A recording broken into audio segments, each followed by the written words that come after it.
Good morning, good afternoon, or good evening. Depending on where you're tuning in from today, I want to thank you for joining this TechStrong learning experience with Harness. A couple of quick housekeeping notes. This session is going to be recorded. It will be available afterward on demand, and we're going to send you a link to the recording once we conclude. I do have a few resources in the handout. A few handouts in the resource section. Go ahead and check those out. Make sure that you take the survey at some point through the program. I'm going to bring it up again at the end.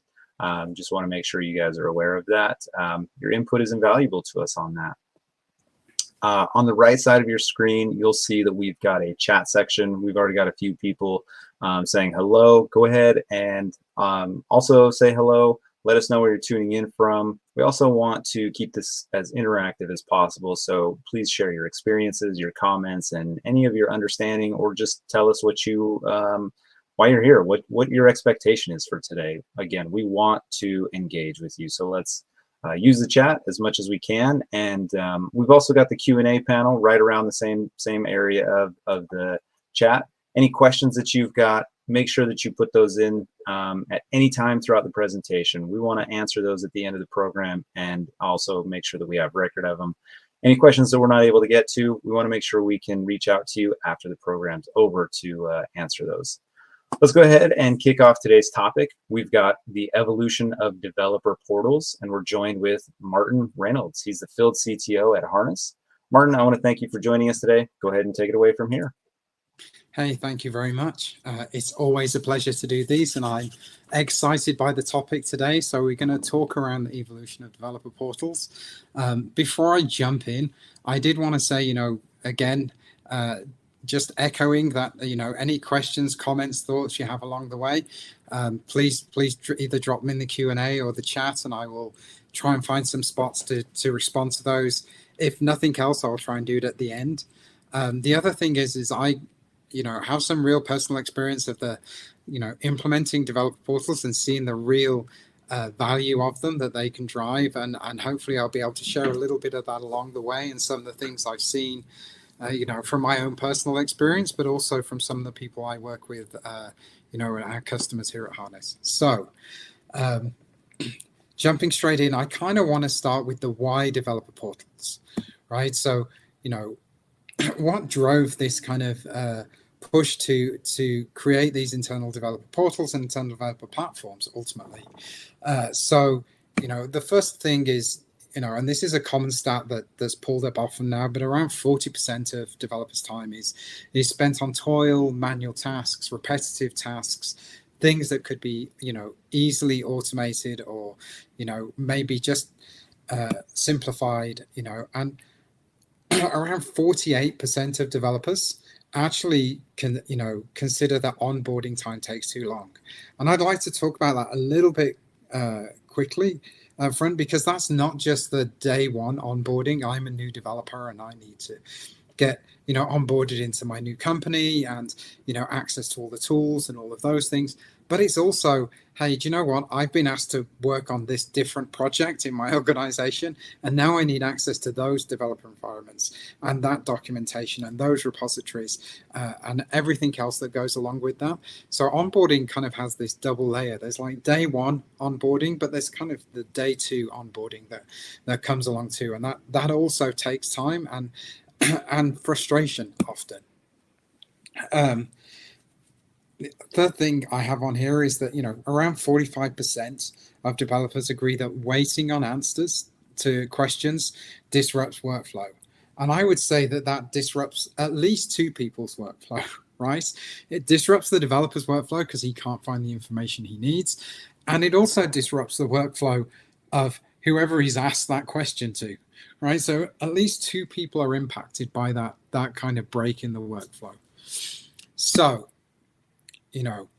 what's the human impact of that? So, we often talk about developers as these, magical beings, but, they are people. And what is the human side of that? And how does it impact people? So, on average, 10 days is the amount of time that engineers and developers are spending on overtime each month, to perform those manual tasks or just those things that have just crept onto their plate, right? That aren't part of their core core role.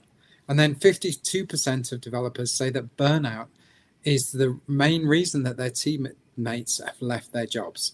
So, you know, they work in an organization and people leave, and the main reason they're leaving is that, you know, it's just there's just too much work.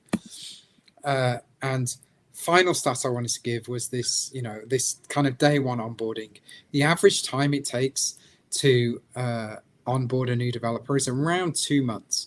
That's 2 months of salary and time and investment that you're putting in every time somebody new comes on board. And you're having to bring people on board probably more often than you'd want because people are leaving for reasons like burnout. So, you know, those two stats aren't unrelated, and they don't come without an impact. So let's kind of talk about the developing, like the beginnings of internal developer portals, where it came from, what were the goals that we're trying to achieve, and then, you know, we'll get into kind of, you know, how they've evolved and what that looks like. We'll dip into some live examples of that too. So first of all, I want to set like a vision statement, right? So when we started building our developer portal, and I don't think this is a different kind of vision for other organizations or other people who invest in internal developer portals, is, you know, the vision is to keep the developers in the flow state. So keep them in that flow state of, you know, being able to complete their work effectively, you know, being able to give it the right amount of time without interruptions so that it happens efficiently and they feel happy in their work. But the other thing is that we wanted to create an enterprise grade platform, you know, without the toil on platform engineers. So what do I mean by that is, you know, that enterprise grade platform is something that you can use in your organization that isn't taking 5-10 people to maintain and build the IDP. It shouldn't be that hard, you know, and platform engineers have much more interesting and challenging work to be doing, you know, whether that's around the infrastructure, the golden path to production, you know, the reliability and of the overall platform and the day-to operations of those platforms. So we wanted to make, you know, IDPs available, but make them available without creating lots of toil for platform engineers. So what are some of the roadblocks to better developer experience and that IDPs in general help solve, right? So, you know, inadequate automation, we've talked about these already, things like onboarding, new service creation, day two type tasks, that kind of high cognitive load around discovering services, who owns what, who's the right person to talk to, where can I see that documentation, you know, and just tool chain aggregation, right? We know that on average, you know, developers need to know 14 tools, 14 different tools.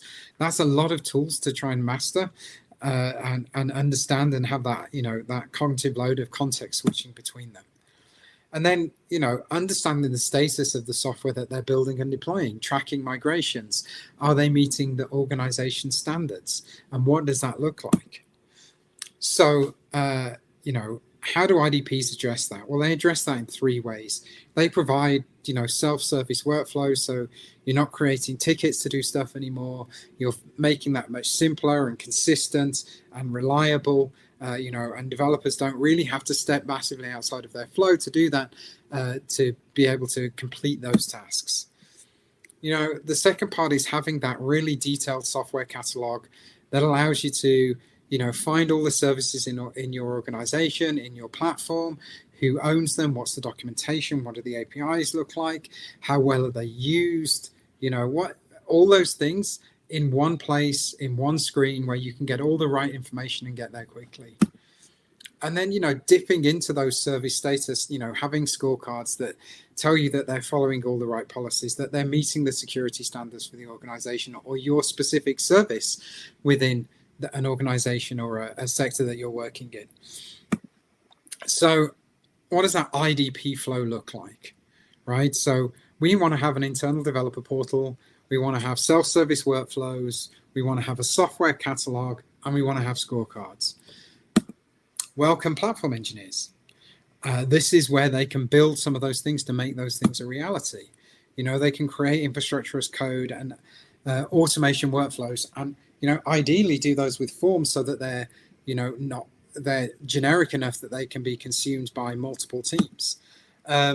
Set standards and policies. So what does good look like? What is the security standards that we do? What's the right amount of checking, the right amount of testing, all of those things.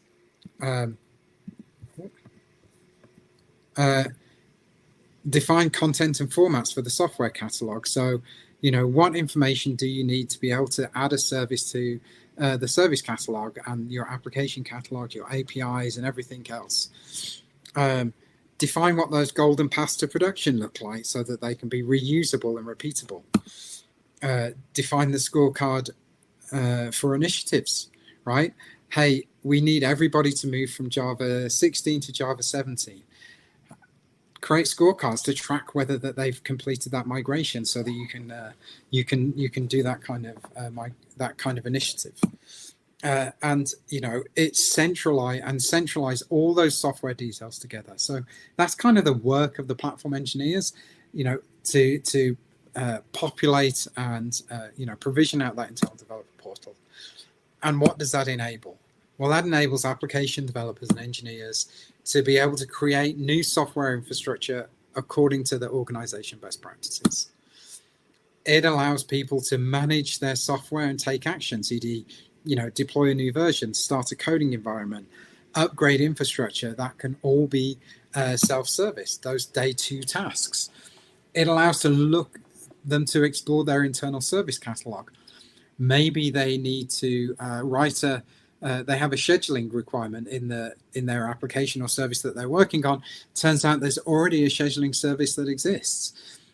That's saved a bunch of development time, and it's kind of really, facilitating the investment an organization might already have, and allows them to talk to the owners, get to the tech docs and be able to consume that. And then overall measure the maturity, compliance, and the production readiness of their applications and services. So that's kind of where IDPs are today, and that's what the kind of things that people are delivering with IDPs. Whether they've built them on Backstage, whether they're using a third-party one like ours, which is also built on Backstage. But there are challenges in IDP, and I just want to cover this before we really get into that kind of how IDPs are evolving. So these challenges kind of came along from talking to our own customers with internal developer portals, but also just looking at the industry at large, talking to people at conferences and events, and running talks similar to this actually in kind of interactive environments where we've been able to kind of get some of those things. And here's some of the key challenges that we've found. So one of the biggest challenges, especially from people who come from that IDP comes from the Backstage world, is that kind of granular RBAC. Hey, you know what? I want to be able to see these things in IDP, but I shouldn't be able to run these workflows because I don't belong to that project, or I'm not part of that division or organization within my overall enterprise. Or actually, I just don't have permissions to change that production environment. I can look at where things are deployed, but I can't necessarily change them, right? So having that granular RBAC to be able to control who can see what and where, and who can execute, who can't execute, was becoming quite challenging. And it was a common theme that we heard, especially as organizations grow and larger enterprises were trying to implement, true IDPs with all the security and governance that they needed. The other thing was kind of lack of hierarchy. So while there is kind of like the services and the domains for those services, most organizations aren't structured that way. And actually, you kind of have this separate hierarchy, which is, a service or services belong to projects or applications. And those applications might belong to a specific division or part of the organization. So, for example, in my previous organization where I worked, we had an education division that built education software. We had a healthcare division that built healthcare software. We had, a finance division that built financial software. And you know what? Some of those things were shared, and we didn't mind people seeing things, but that didn't mean that we wanted people, for example, executing workflows inside our healthcare environment unless they had the right access to do so. So we wanted that kind of hierarchy to be able to group things together in the right place. And it's a real overlap of that granular RBAC. So the other problem that we came across was just the constant YAML file management. So constantly, I know we are very pro doing everything as code, and having it in code. That doesn't mean that we always want that YAML interface. And that YAML file management, especially for things like Backstage, and then for every service and every workflow automation and everything else, it can actually become onerous, and not just onerous in terms of, knowing the right syntax for all those YAML files, but also onerous in terms of where do those YAML files live, which repositories, and often they end up spread out across a lot of places. So, being able to manage those YAML files was a real challenge. Then you kind of have the life cycle of workflows, and that kind of thing of how do you bring them into an organization, create them, maintain them, release new versions, maybe even deprecate them. That whole life cycle management was an issue, and what you ended up with is a lot of dead workflows that were no longer relevant or just weren't out of date. One of the other things we came across was this kind of single Git connector problem, where you have a connection to Git, but it's not really my connection to Git. As Martin Reynolds, I've made this change. It's the IDP's connection to Git that causes challenges in auditability, and so we definitely need to kind of solve that as a problem. And then the other thing is that we were hearing regularly, and we were using the standard out of the box, pretty much out of the box Backstage catalog UX, but it wasn't really meeting the needs of us internally or our customers. So we felt like that needed a change. Okay, so probably now I've filled you with all that information of kind of the state of internal developer portals, where they are today, and why we even have them. Let's get to the more interesting stuff around how are internal developer portals evolving. What are the steps that not just us but people are taking in general. And I will say I had a conversation with an organization recently, not actually one of our customers, and we were talking through some of the things that we were trying to solve with Developer Portal, and they were talking about some of the things they were trying to solve with Developer Portal, and they did say, we're solving the same problems, we have the same challenges. It's always reassuring to know that we're pushing in the right direction, and we're not the only people trying to solve these problems in the world. So how are they evolving?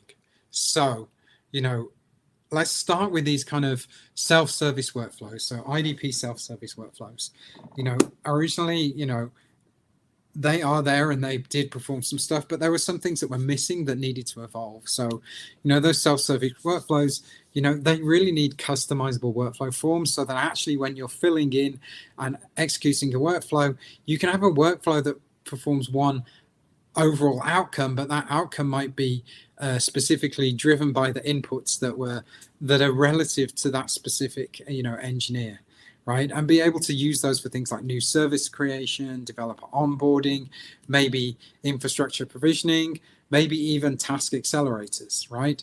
And that's kind of key to that. But taking a kind of step beyond that, really, when you're talking about a workflow, you actually need good workflow orchestration, which is essentially pipelines. Just like you have pipelines for CI and CD, you need to have those same kind of orchestrated pipelines that are proven, that support good RBAC, policies, have good audit trails, they're fully customizable, with ideally maybe out of the box pipeline steps that are ready to use so that you can do that. And that's something that we're doing we've been doing at Harness specifically as well. And I think I'm just going to switch over here really quickly to kind of show you some of the workflows that we have and some of the things that I want to talk about here at the same time. So this is inside our internal developer portal. I'm not going to do a whole overview of Harness here. The only thing I will say is, Harness is a software delivery platform. We actually have a raft of modules that span the whole software development lifecycle. But really, I want to talk about IDP, what we're doing, but just in general, how people are solving these problems. So the first thing I want to call out here is this bar on the left here. And the reason I want to call this out, because what we have here is we have a bunch of grouped workflows by type here. And these workflows here, these are the ones that are available to my whole organization. So everybody in Harness can access these workflows, right?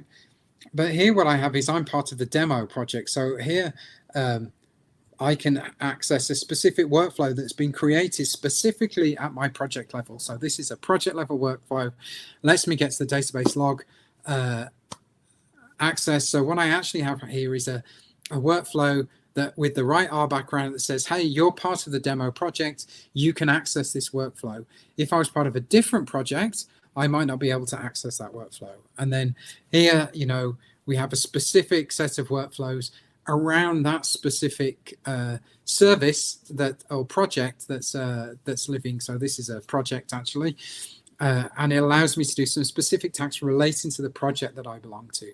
So what you've got here is a really good kind of view of, hey, here's some general things that you can do across the whole organization. Here's some things you can do for your particular organization or division, within your organization. And here's some stuff you can actually do down at the project level to do that. Now, what I really wanted to do is show you a quick example of what that looks like in terms of, creating a new service. So say I'm a Java programmer. I haven't been a Java programmer for many years, but I did program in Java.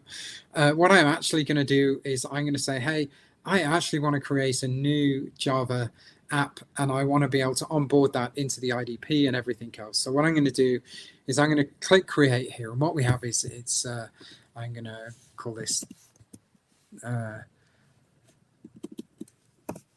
IDP DOps, okay, and IDP DOps. So a little example, I'm going to create this new. So actually my service, I actually want to deploy this to GCP. And you can see here, this is a custom form. I'm actually going to deploy this service to ECS. Actually, for me, I would prefer to have the Progress database. I don't actually need any caching for this particular service that I'm going to work on. And actually, what I'm going to do is I'm going to, let's see, I'm going to assign this to, do you know what? I'm going to let everybody see this service. So what I've done there is I'm using an orchestrated pipeline here. This pipeline is actually going to do a whole bunch of things to spin up this new service for me. I've got a new project name. I've got a new GitHub repo. I know that Harness supports me deploying this to GCP, and I've chosen that. Actually, I've deliberately done this because I can't really deploy to ECS on GCP, so I'm going to go back and fix that. I did that on purpose because one of the things that we've been working on and that's coming right soon, very soon, is the ability to link these so that you can validate this against this. So it's kind of a deliberate mistake there, but the rest of it stays the same. So I'll go back to that review. Going to deploy it to ECS Postgres, and I don't need any cache, and I'm happy for all the users. So what does that do? I click create. Now that's behind the scenes. That's going to go away and do a bunch of stuff. And what this is really doing is this is actually accessing and executing a pipeline, which is what we were just talking about, on the slides. So what we actually have here is we have this kind of whole pipeline behind the scenes. What that pipeline is going to do, you can see it's going to create the application and all the resources associated to it. It's going to actually generate a pull request, and then it's going to wait. Because this is a demo pipeline, it actually destroys at the end. But here, what you can see is it's running the individual steps along the way. It's doing some planning because actually we're going to provision up all of this stuff using actually Terraform behind the scenes. So, what this is actually doing is this is actually provisioning up everything I need to start that new service, right? So it's going to it's going to be going along there, and you can see it's executing. What I actually have is a full, orchestrated pipeline here that is allowing me to, provision everything I need, apply it, get everything in place. And at the same time, it's attaching all those day two tasks. So it's attaching a build pipeline to it and a deployment pipeline to it and, the appropriate testing for a Java service. All of that is being done behind the scenes, in this kind of orchestrated workflow pipeline. You can see this is my developer experience project provision workflow. And this will sit there and do in the background, ultimately leading to something where we'll be able to go in and view that project and do that. I would normally show all of that, but that's not really the purpose of what we're talking about today. So, having those powered pipelines that can do pretty much everything, and they work for day two activities too. So, some of the organizations we work with, they use these orchestrated self-service workflows for things like, hey, I need temporary access, and you saw it in there. I need access to the DB logs. I need temporary access to the logs in this production environment to help me resolve a support ticket. I'm in the right team and I can access that. And so, it can provision those things. Hey, I need to deploy a new test environment for this project existing service that I'm working from. Actually kind of removing away those ticket ops. Even if you still want to audit those, you can still interact those with things like Jira or ServiceNow to make sure that those things happen, and that they're logged and audited in the right way. But those services could be anything. Hey, I want to add a new table to my database, and I want that to be managed by the database deployment. So, help me do that. You can have workflows for almost anything, and the easier they are to create and manage and orchestrate makes that easier. And so we're going to step on now and talk a little bit more about the catalog. So, we want to be able to discover the services in the organization. I want to be able to find out all the information. We want to have a better view of those services. And we want, when we're browsing the catalog, we want scorecard data actually natively integrated into there. So we don't have to jump into each of the individual services to see its scorecard status. We want to know who the owner is. We want access to the documentations. Again, aggregation of the tool chain so that we have one view without having to go into 3, 4, 5 different tools to see that, because we want to be able to see it all in one place. And that catalog is, partially powered by those IDP scorecards, right? So, be able to, scorecards really help you drive, best practice and maturity across an organization. They drive, they make it really visible. They make it easy to track things. You can make it so that data is collected automatically.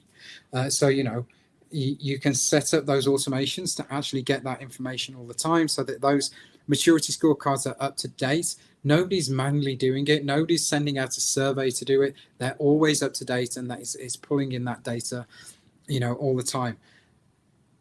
Those scorecards are only really useful if they're entirely customizable, right? You want scorecards that have data in that's relevant to you, your organization, your initiatives, and the things that matter to you as an overall, right? And we and IDPs in general, need you to be able to bring that data from your own data sources. You need to be able to connect to your own APIs to be able to do that. And so, what I want to do is just dip into what those catalogs look like. So, okay, here I'm already on the page. You can see I was prepared for this, right?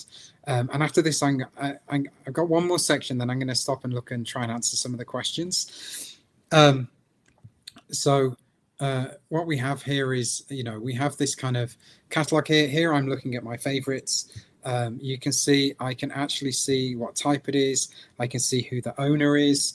I can see the average of the scorecards, right? So what does this look like for all the scorecards that are in there? But then I can actually go in and see, actually there's 5 checks against the DevOps best practices. It's passing 3. That only gives it kind of an amber. It's not doing great on the service maturity metrics checks, so you can actually go in and see that. But actually within here, we actually have a huge service catalog in here, and we can view this in, in multiple ways. In fact, if I take all the filters off, you can see we have a huge service catalog. There's pages of that there. There's lots of ways to search it. I can view it by the different types, by components. I can view it by APIs. I can view it by resources. I can look at the workflows that are associated to it. So you can see those workflows. I can even, see all the users and groups that we have associated.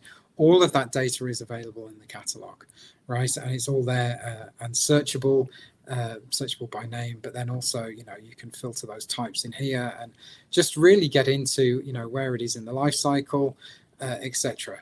So, it really allows that kind of whole process to be, to allow that ease of access. And then when you drive into it, you have all the information at your fingertips, right? So, the catalog is, is your one resource for everything that's there and being able to get in there. Well, but it's not just about the information that's in there. Let's kind of dig into those scorecards. And one of the things I love, by the way, is this. In my previous organization, we were trying very hard to get to this.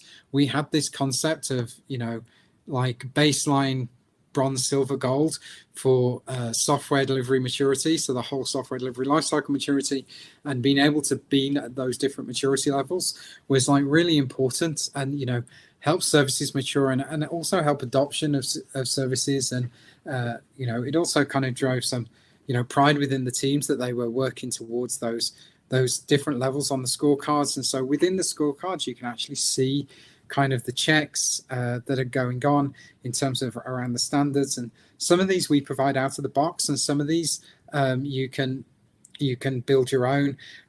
All of these have status checks against them, so it will go away and check the data. Normally those run on a schedule, maybe daily, or maybe every half a day, depending on how you want to do it. You could run them more often or less often, depending on how you want to do that. And you can really get into like the granularity of what those scorecards are. You can have as many or as few metrics in there, and you can set what those standards are, those ranges here. All of that's configurable to allow you to get to a kind of overall view of understanding of your services and your scorecards and your metrics, and I feel like, as your maturity, your overall maturity in your organization grows, you want to see the maturity of your software, your software delivery lifecycle overall, right? And this really helps you do that from a service level. And we'll talk about some of the future things that we think would make this even more useful, towards the end of the presentation. But also in there, while we're here, I wanted to talk about the way scorecards are kind of populated. And here you can see some of our out of the box scorecards that we have, and then additional ones that people have built and added on. They're super easy to build and edit, and including populating them through our incredibly powerful API. You heard me mention the checks. Here's all the checks that we're doing that have been built. Again, there's a raft of these that are out of the box, and there's a bunch of them that you come and where those data sources come from. And that's one of the things that I wanted to get to next, is the data sources, right? So the overall, I'm on the wrong screen. Overall, the idea of populating your service catalog when you start the process of using an IDP has been one of those toil-ridden day one tasks that happens, within organizations when they start down this IDP path. And one of the things that we want to make easier for people, and I'm really dipping into the current and future state here, is actually saying, hey, do you know what? We actually know you have all these services, and really use service discovery to fully power that service population of your service catalog. And, where we are right now is we have some of our own internal service discovery that we can use in terms of things like Kubernetes and those things. Where we really want to get to is being able to plug into the CMDB being able to plug in and pull in those service entities that might exist in ServiceNow or whatever your CMDB provider is, and keeping those two things in sync, so that you're not actually manually building those out. You actually understand where those are and using those data sources that you already have to kind of really drive those, the population and the management of that catalog and keeping it in there. That also helps with things like this, like maintaining those relationships, because actually once you have true service discovery, it's not just the way it works like right now with Backstage, where you say, hey, this service depends on this one, or this one depends on this one. It's actually live. I know this service is calling this service because we've watched the service discovery and we understand the things that are talking to each other, so those graphs become more meaningful and give you a much truer picture of what services are calling and what services are consumed by a service. When you overlap all those things together, that's really empowering the developer to understand the impact of the changes that they're making and all the things that are happening inside of that kind of overall service repository and service catalog, and how those services are consumed within the organization, right? How are those services consumed within your organization? What's the risk of changing them? How do I find out more about them and make sure that everything is, in the right place and meeting the right standards? Okay, so digging into a little bit, I've been trying to talk mostly around things that are IDP generic, that we just feel we do a little bit better. But I'm really digging in a little bit more into what we do with Harness IDP, above and beyond. So, Harness IDP has its, has all the Backstage plugins from Backstage.io, 200 plus plugins supported. Any public Backstage plugin can be pulled in. If it's not been, so we like to vet them first to make sure that they're stable. We have a turnaround time of 1 to 3 weeks, depending on testing, security checks, etc. We also support custom plugins, so you can absolutely build your own custom plugins. And a lot of organizations that we've worked with who migrate to our IDP, they've often invested time in those custom plugins, and so they want to bring them in to the managed environments. You've heard me mention it multiple times. Harness IDP is powered by Backstage. If you don't know about Backstage, it's a cloud-native computing foundation. It was created at Spotify in 2015. It was open sourced in 2020 and has a community of over 10,000 platform engineers. And we are genuinely building on the shoulders of giants when we build the Harness IDP. I did want to pull out this comment from Gartner just around Backstage. Backstage is a great open source framework for building your own IDP, but and I'm summarizing here, it requires significant implementation efforts, right? It requires software development, and then generally as Backstage is evolving, and as you're evolving your own implementation of Backstage, actually that then extends the amount of work that's required to kind of maintain that Backstage. And that's not us saying that's Gartner. So before I hit the questions, if there is any or comments, let's talk a little bit about what Backstage provides. So Backstage, it provides that software catalog. It provides customizability, has a scaffolder for creating services and pipelines, workflows. It's got a plugin framework. It comes with a set of core plugins, and there's a huge set of community plugins, right?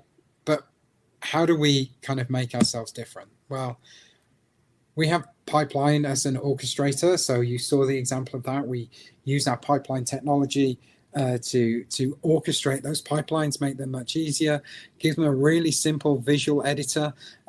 Everything's still in code. We always do everything in code, synced with Git, but absolutely, fully orchestrated. While we do support, we will support pretty much any of the Backstage plugins. We curate them, we validate them, and we make sure they're secure before we open them up into our infrastructure. We have the scorecards, which we've invested time and effort to make sure these are as good as possible and fully expandable and extendable to show the data that's there for your organization. We have data ingestion APIs, which we've actually evolved recently to extend above and beyond what's available in Backstage to make it much easier to maintain that data and the catalog. We have new workflows around and catalog UI, which I am going to show you really quickly to make that much easier. We have workflow templates, so actually you can template those workflows and reuse them. We have an admin web interface and adoption dashboard now, so you can see how your interface is being used. We implement enterprise security. We have full, granular level RBAC with users groups, roles, resource management, and secrets management.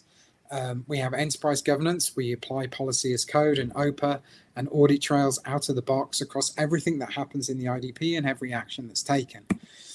And it's fully managed. It's SaaS, no need to configure, update, secure, backup, scale, etc. We do all of those things. Before I come to that, I did want to drop into that thing about managing it. And one of the things that we've seen is that IDP, internal developer portals, they've been very targeted towards making sure that developers, I do think, and we think the future is making sure that actually it meets all the roles for the software development lifecycle, whether that's application developers, platform engineers, but also SREs, database administrators, infrastructure administrators, operations people. We want to make sure it's ultimately covering all the role. But you saw us mention that we've tried to make it easier to onboard things like components, APIs, services, etc. The way we've done this is, traditionally this would just be you write some YAML into the repo, you attach that YAML into Backstage, and you do that. We still absolutely support that, but actually the way we've done that is we've made it so that you can actually come in, create your components, fill in the owner, the description. You can say where it lives inside of your scope, whether that's the overall account, whether it's a specific division within your organization or a specific project in that organization, so that you can see, where it's used. You can store that inline or remote, so put it in your Git repository. We'll generate all that YAML for you and just make that super simple. And we do that, for components, APIs, and resources, and then from a platform engineering perspective, we do the same with things like, generating workflows, specific workflows or pipelines, like you saw me executing earlier, and also those scorecards and everything else that's in there. Trying to make this as easy as possible in terms of that consumption process. I do want to talk about why Harness is different. And I will say, we are AI native. We've had AI in our platform for 7.5 years now. Not necessarily Gen AI, but we use machine learning AI and now Gen AI across the piece. And it's embedded at the platform level, which means that it is there and available to all the individual modules that are built on top of it. You saw earlier, we're a modular platform. Where we like to work is we like to help people solve problems, not necessarily sell them the whole platform. Just we want to work with them where we can help them and help them drive benefits. We have a developer first experience, so we have a fantastic visual pipeline studio, but we also have, everything is as code, and everything we do in Harness can be stored in code in your Git repositories, and it has embedded security from the get-go. Out there, and policy management for governance, so that you can make sure making it easy for engineers, platform engineers, developers to do the right thing, and hard for them to do the wrong thing. And the last thing I want to talk about, this is some of the things that we're doing, and I was going to focus on this screen here, but actually this is a good kind of indication of where we are right now. And the things that we're looking to build and things where we think it will add value.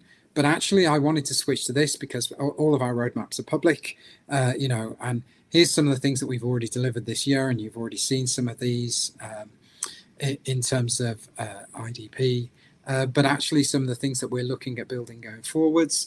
And some of these things are, really tying into the kind of that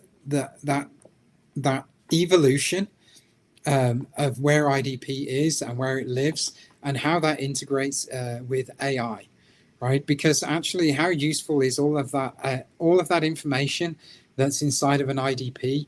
If you're a developer at the keyboard in your visual, your IDE of choice, and you have a Copilot next to you, and that Copilot has access maybe through through various different agents, through MCP interfaces, to be able to dig into the documentation that's stored in the IDP, to assess the services that are already there, to maybe be able to say, hey, do you know what?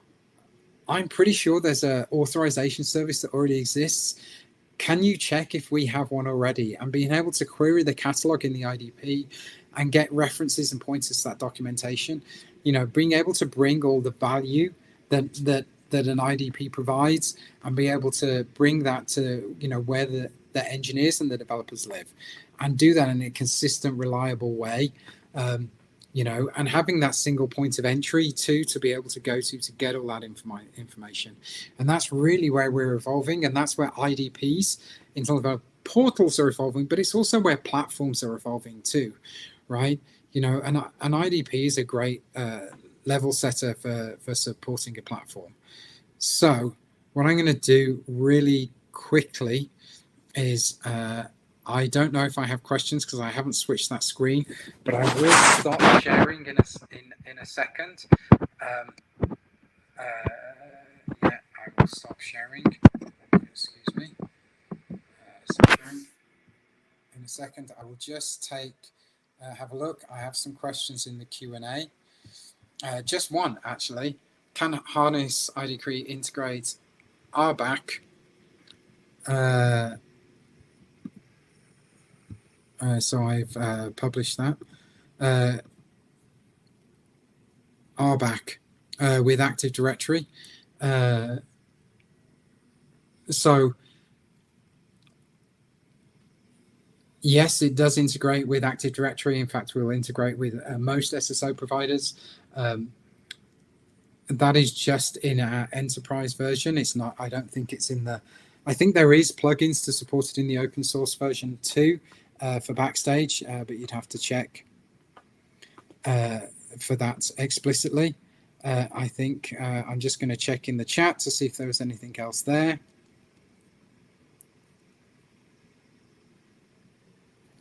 There is one, and I think I've sort of answered this already, but what sources does Service Discovery pull from? So right now, we pull those specifically from,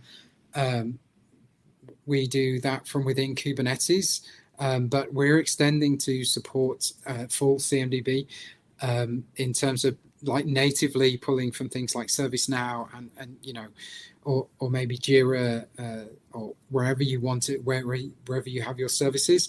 But actually the data ingestion API means that it's actually pretty simple right now to be able to pull some of those things, to sync those things with wherever you have that data.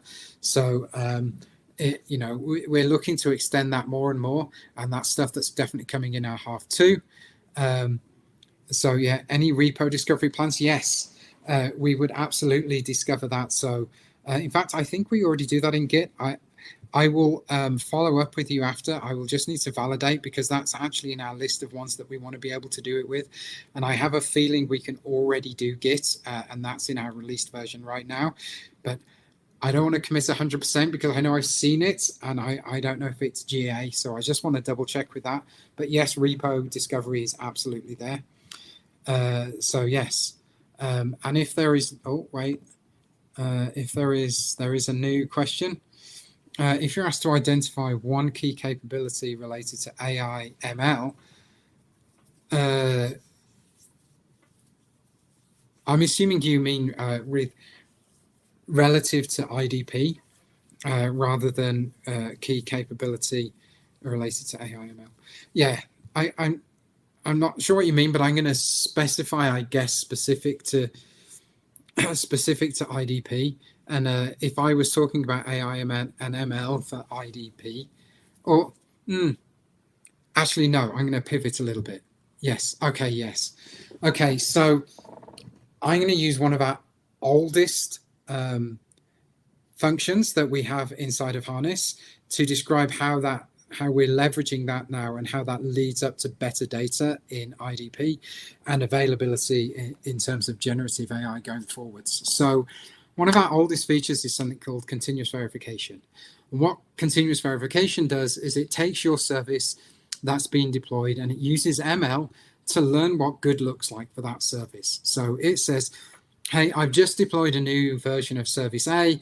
I can see that the log's looking good. There's no extra errors. It's not using any more CPU than it does. It's maintaining the right number of users that it always does.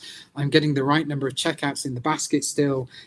Everything's working great. This is what good looks like in terms of ML. So it's learned what good looks like.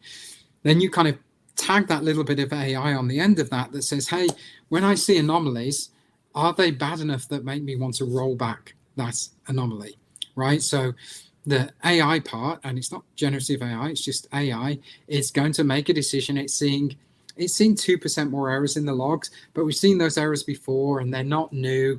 So we're not too worried, we're not going to roll back, right? Or we are going to roll back because actually we're seeing a whole bunch of new errors and this is where the problem is. We should roll that service back and we should do that automatically or with an approval. Right? How does that layer in? Well, if you've then got that information inside your IDP and as part of your service scorecard, you're getting that kind of reliability score that's saying, hey, we know this service is reliable. We know that the deployments are reliable because 99% of deployments are successful, and we have all this evidence that's there to prove that. And we can use AI to kind of generate those summaries, because you can then apply that across maybe say the resiliency testing you might be doing with chaos and the number of successful deployments that you do. So, taking those things and actually making them queryable and part of the knowledge base around that service that you can then query with GenAI to say, hey, find me a reliable service that does X, and it be able to give you all those metrics and have all that data behind it. So I have another question, and I am monitoring the time too because we have a limit, but we're okay at the minute. So we have one that's saying, this might be a broader question, but do you think that Harness IDP makes sense for the development on university computer department, where most projects are student driven?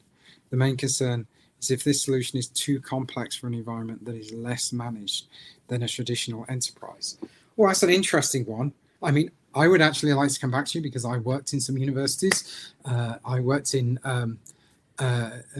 Cranfield University in the UK, not specifically on IDPs, but related because I was working on SharePoint stuff. As it happens, in some ways, I think it would be better because some of the things that are actually complex are made simple. So, you're not using resources in managing it, and actually you can give more granular control. So you could provide a student access that gave them very specific access to specific services and those kind of things.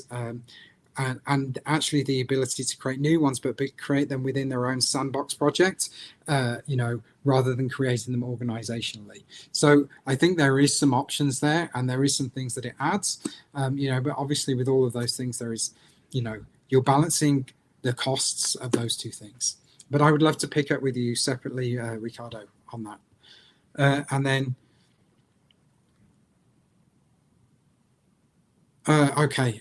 So I'm just going to switch back to sharing my screen really quickly, because the last question was around the kind of the infrastructure scorecards. So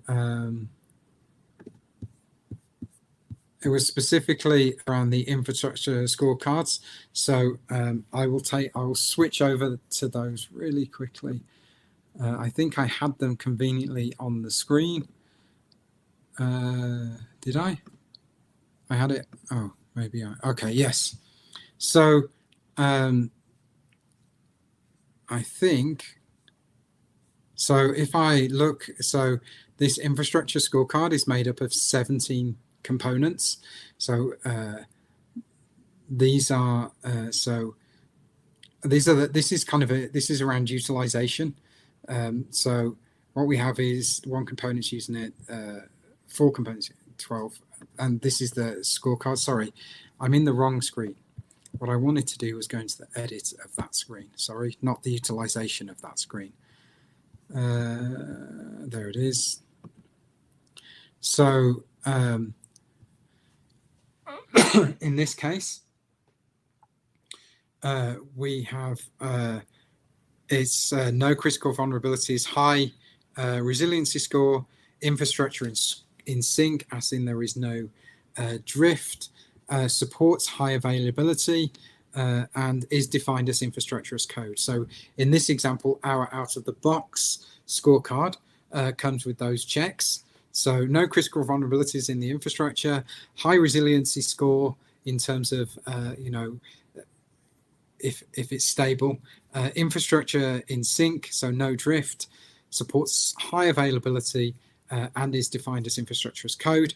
But you might want to add, other checks to that, and you can see that we have a bunch of out-of-the-box checks that you might have. So that you might have in there, but you also have, custom checks that you can add your own that's talking to specific sources for your infrastructure as code or your infrastructure in general in terms of how that works, right? So we have some out of the box, but we have some that you can add and build them out as suits you. I think with that, given that it's 9, I have about 4 minutes left.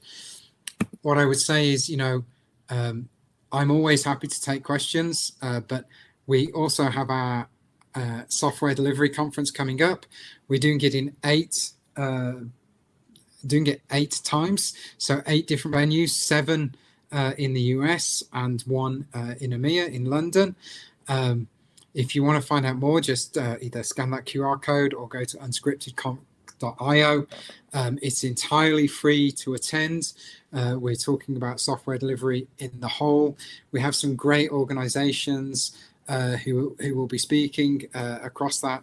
In the past, we've had people like Capital One, Citibank, Lloyds Banking Group, JP Morgan Chase, United Airlines, some great organizations that talk about how they are doing software delivery and what are the things that they've done in the past and what their plans are for the future. We'd love for you to come and attend. As I say, there's 7 in-person events and there's an 8th virtual event. If you want to find out more, please just either click the thing or the link. Apart from that, I would say thank you very much. You're always welcome to reach out to me directly via LinkedIn or at Harness or via devops.com following on from this. So, always happy to answer more questions and take the conversation beyond the presentation. Thank you all very much for your attendance and your engagement. I appreciate it very much. All right, Martin, thank you for taking the time to join us. It's been a pleasure having you. We do have some questions that I'll send to you so you can reach out after the program. To our audience, I just want to also follow up, let you know and remind you that before we close out, there is a survey in the resource section. Your input is invaluable to us. Your feedback does go a long way. So please make sure that you fill that out. It's 4 quick questions and share your final thoughts with us. Just to go along with what Martin was saying, we do have 2 upcoming webinars as well. That's also in your resource section. So be sure to click those, register for those. And once again, this program was recorded. You will receive an email in your inbox shortly once we conclude today's session. Thank you for joining this TechStrong Learning Experience, and we look forward to seeing you on our next one. Thank you.